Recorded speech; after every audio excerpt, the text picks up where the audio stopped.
Bismillahirrahmanirrahim. Assalamualaikum warahmatullahi wabarakatuh. Bapak-bapak, ibu-ibu, para mahasiswa sekalian, semoga kita semua dibawa lindungan Allah Subhanahu wa taala dan sehat selalu. Amin ya rabbal alamin. Bapak Ibu sekalian, kita mulai saat ini kuliah kita adalah kuliah keempat. Topiknya mengenai PPN ya Pak ya. PPN. Nah, kalau kita kemarin kuliah ketiga itu adalah hukum formal perpajakan. Nah, ini telah masuk kepada hukum materialnya Pak. Hukum material pertama yaitu mengenai pajak pertambahan nilai dan pajak penjualan barang mewah dalam kurung PPN dan PPNBM. Di sini yang dikemukakan juga peristilahan-peristilahan tidak termasuk akuntansi atau perhitungan. Di istilah-istilah yang umum, pengenalan sifatnya Ibu Bapak sekalian. Pertama, definisi. Apa itu PPN? Pajak pertambahan nilai adalah pajak yang dikenakan atas setiap pertambahan nilai dari barang atau jasa dalam peredarannya dari produsen ke konsumen. Jadi pertambahan nilai, biasanya pertambahan nilai itu dicirikan dari perubahan bentuk. Nah, PPN ini termasuk jenis pajak tidak langsung. Disebut pajak tidak langsung karena tidak langsung dibebankan kepada penanggung pajak atau konsumen, tetapi melalui mekanisme pemungutan pajak dan disetor oleh pihak lain, dalam hal ini penjual. Transaksi penyerahannya biasanya dalam bentuk jual beli, pemanfaatan jasa, dan sewa menyewa. PPN dan PPNBM merupakan pajak yang dikenakan atas konsumsi di dalam negeri, daerah pabean, baik konsumsi barang maupun konsumsi jasa. Oleh karena itu, barang yang tidak dikonsumsi di daerah pabean atau di luar daerah pabean bisa diekspor. Nah, dengan demikian tidak dikenakan PPN atau tarif PPN-nya adalah 0. Prinsip dasar pengenaan PPN PPNBM itu adalah mewajibkan kepada pengusaha kena pajak PKP. Nah, kita sudah tahu PKP pada kuliah yang lalu, untuk mengenakan PPN 10% dan PPNBM sesuai tarif yang ditetapkan Menteri Keuangan atas harga jual barang kena pajak atau penggantian jasa kena pajak tidak termasuk pajak. Dengan perkataan lain, PKP menagih pembeli, termasuk pemerintah jika membeli harga barang atau jasa plus ditambah pajak. Objek yang kena pajak dan yang tidak kena pajak PPN tersebut bisa dilihat Ibu Bapak sekalian di pasal 4 Undang-Undang PPN. PPN dikenakan atas penyerahan barang kena pajak, impor barang kena pajak, penyerahan jasa kena pajak, dan seterusnya. Pasal 16C itu dari pasal 4. Pasal 16C mengatakan, pasal 16C itu PPN ya Pak ya. Pajak pertambahan nilai dikenakan atas kegiatan membangun sendiri yang dilakukan tidak dalam kegiatan usaha atau pekerjaan oleh orang pribadi atau badan yang hasilnya digunakan sendiri atau digunakan pihak lain yang batasan dan tata caranya diatur dengan keputusan Menteri Keuangan. Pasal 16D-nya, pajak pertambahan nilai dikenakan atas penyerahan barang kena pajak berupa aktiva yang menurut tujuan semula tidak untuk diperjualbelikan oleh pengusaha kena pajak, kecuali atas penyerahan aktiva yang pajak masukannya tidak dapat dikredit sebagaimana dimaksud dalam pasal 9. Kemudian barang kena pajak. Pemahamannya, barang kena pajak itu barang berwujud yang menurut sifat atau hukumnya dapat berupa barang bergerak atau barang tidak bergerak, dan barang tidak berwujud yang dikenakan PPN. Pada dasarnya semua barang merupakan barang kena pajak kecuali yang diatur lain oleh undang-undang. Jadi ada eksepsinya. Yang mengeksepsi ya undang-undang gitu ya. Undang-undang apa ya? Undang-undang PPN itu sendiri. Barang kena pajak tersebut terdiri dari barang berwujud, barang berwujud itu bergerak dan tidak bergerak, dan barang tidak berwujud misalnya hak cipta, merek dagang, paten, dan lain-lain.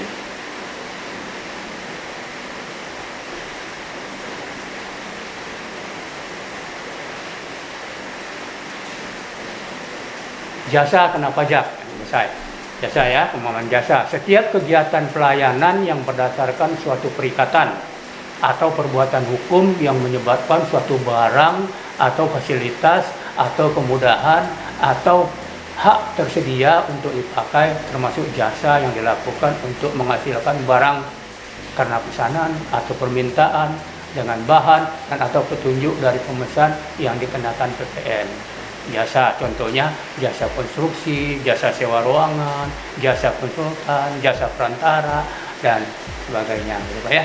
Nah, pengusaha adalah orang atau pribadi atau badan dalam bentuk apapun yang dalam kegiatan usaha atau pekerjaannya menghasilkan barang, mengimpor barang, mengekspor barang, melakukan usaha perdagangan, membuat barang dan seterusnya seterusnya.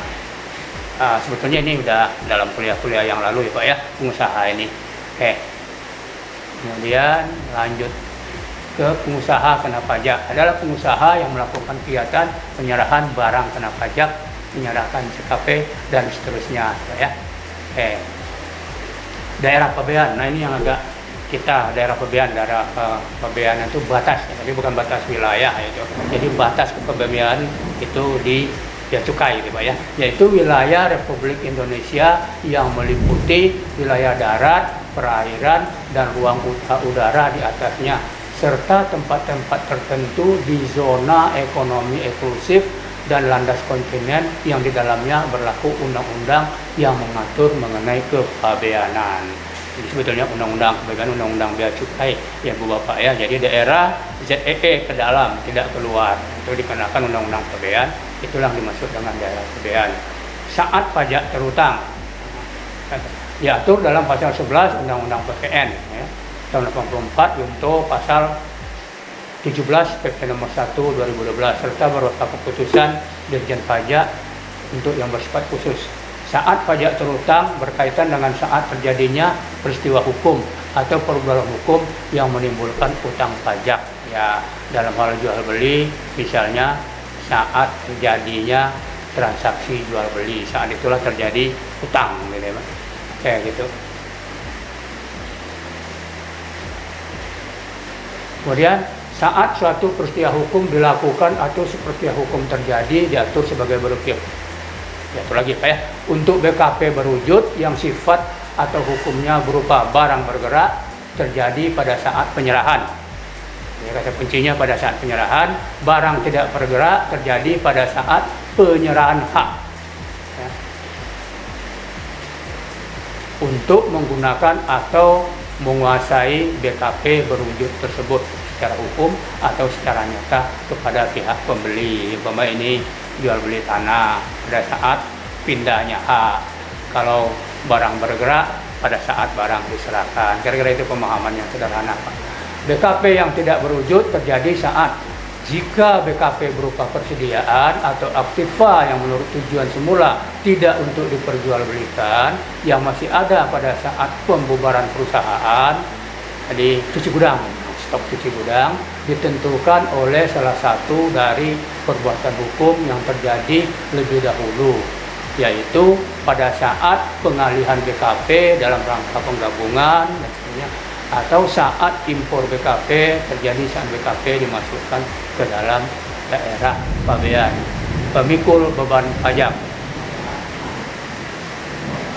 Pasal 4 ayat 1 dan 2 PP 1 tentang pelaksanaan Undang-Undang 8 tahun 83, itu Undang-Undang Ketentuan Perpajakan ya Pak ya, mengatur bahwa pembeli barang kena pajak atau penerima jasa kena pajak bertanggung jawab secara renteng, tanggung jawab kepada pihak berikutnya secara berurutan atas pembayaran pajak pertambahan nilai. Akhirnya si konsumen begitu ya Pak ya, atau si pemakai gitu ya. Oke, kalau di restoran kemanya kita makan ya 10% itu ya jadi kita, sebetulnya kita, tapi akhirnya dibebankan kita yang menanggung gitu ya. Namun demikian ketentuan tersebut tidak diperlakukan dikecualikan dalam hal pajak yang terutang tersebut dapat ditagih kepada penjual barang atau pembeli jasa atau pembeli barang kena pajak atau penerima jasa kena pajak yang dapat menunjukkan bukti telah melakukan pembayaran pajak kepada penjual barang atau pemberi jasa. Objek, orang yang menjadi objek pajak atau objek PPN itu ya Pak ya. 1. Penyerahan barang kena pajak, impor barang kena pajak dan seterusnya. Oke, pengecualian berdasarkan pasal 4A Pak ya, Undang-Undang 83, jenis barang yang tidak dikenakan PPN atau dikecualian adalah barang tertentu dalam kelompok barang sebagai berikut. Nah, A. Barang hasil pertambangan atau hasil pengeboran yang diambil langsung dari sumbernya. B. Barang kebutuhan pokok yang sangat dibutuhkan oleh rakyat banyak, seperti beras, jagung, dan kedelai. Kalau kita beli beras, tidak perlu kena PPN, ya. Nah, gitu. Makanan dan minuman yang disajikan di hotel, restoran, rumah makan, warung, dan senihan meliputi makanan dan minuman baik yang dikonsumsi di tempat maupun tidak. Nah, uang, emas batangan, dan surat berharga. Ini pengecualian ya Bapak ya. Tetapi ini sekali lagi sifatnya tidak fix. Manakala nanti negara membutuhkan ekstensifikasi perpajakan, bisa jadi pengecualian ini dihilangkan. Jadi situasional. Itu kembali kepada sifat reguleran dari perpajakan. Contohnya mengenai emas. Kalau di sini dikatakan dikecualikan dari PPN, nyatanya sekarang kalau beli emas atau jual emas kita dikenakan PPN. Demikian ya Ibu Bapak ya. Tapi ini kan kembali ke Undang-Undang 8, Undang-Undang tahun 83 dahulu ya.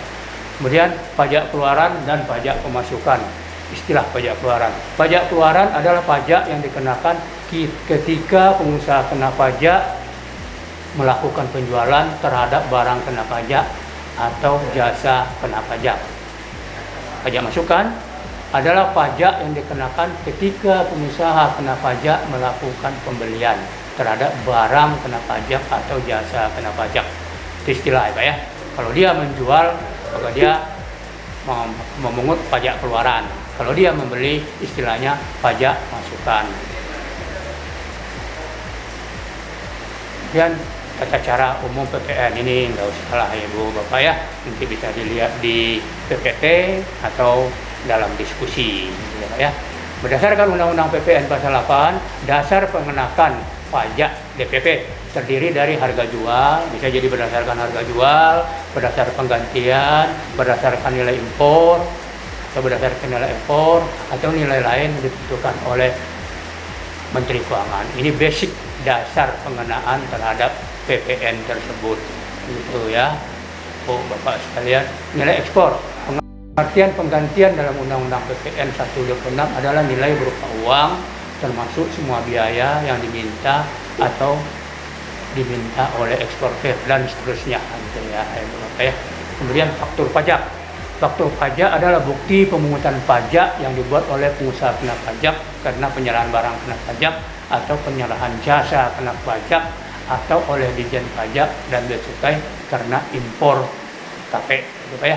Macam-macam, ada faktur standar, ada faktur gabungan, ada faktor pajak sederhana. Ya. Faktur pajak standar apa itu? Cirinya antara lain adalah faktur pajak yang dibuat sesuai dengan ketentuan yang ditetapkan oleh Ditjen Pajak tahun 94 ya. Ya Pak ya, yang wajib dibuat oleh PKP yang melakukan penyerahan BKP atau JKP pada atau setelah tanggal 1 Januari ya. Bentuk faktur pajak standar dibuat dengan ukuran kuarto yang isinya sesuai dengan ketentuan ini ya Pak. Ketentuan SK Dirjen Pajak nomor 53 dan seterusnya. Ini model-model faktur standar ya. Saya juga kurang memahami apakah dengan ya pelaporan kita dengan semuanya menggunakan itu internet, apakah masih perlu standar-standar seperti ini, ukuran kuarto segala macam seperti itu Pak ya. Ini adalah sifatnya konvensional berdasarkan Undang-Undang PPN yang lama ya Pak ya. Yang seterusnya faktur pajak sederhana. Faktur pajak sederhana adalah dokumen yang disamakan fungsinya dengan faktur pajak yang diterbitkan oleh BKP yang melakukan penyerahan BKP, JKP dan seterusnya. Kemudian pembelian BKP menerima PKP yang tidak ketahui identitasnya. Nah, mana tahu kita membeli barang kena pajak dan segala macam tidak tahu identitas, ya gunakan aja faktur pajak sederhana. Demikian ya Ibu Bapak sekalian ya. Semoga bermanfaat. Selanjutnya kita bisa melakukan diskusi atau tanya jawab atau sharing lah ibu bapak sekalian, semoga ada manfaatnya. Demikian, billahi taufik wal hidayah. Assalamualaikum warahmatullahi wabarakatuh.